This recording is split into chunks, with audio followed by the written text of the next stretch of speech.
Okay, this is Manny Pacquiao. You're watching PhilippineNews.com.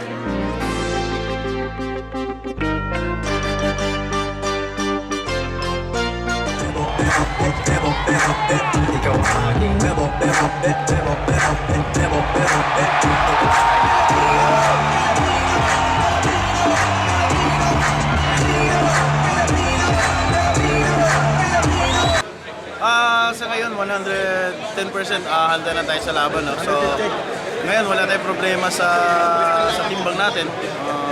Kasi regular weight naman natin yun.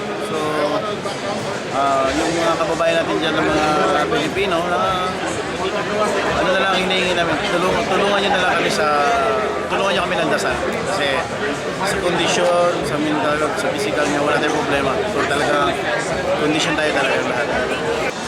Hindi natin pwedeng masabi na kagad na confident tayo.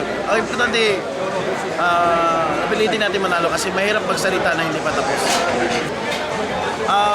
Yung nananawagan ako sa mga kababayan natin, mga Pilipino dyan sa Pilipinas, na sana naman po suportahan po natin yung laban ng ating pambansa na si Manny Pacquiao.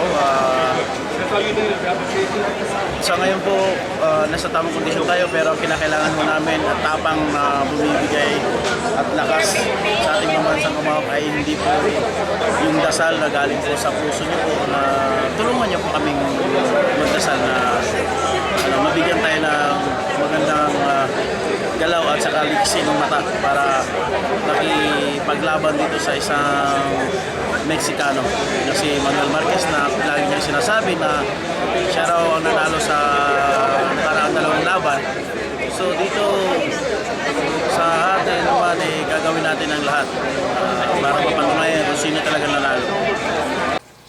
Hey everyone, it's Shalay Lazar from Fan TV and I'm here to take a poll for PhilippineNews.com.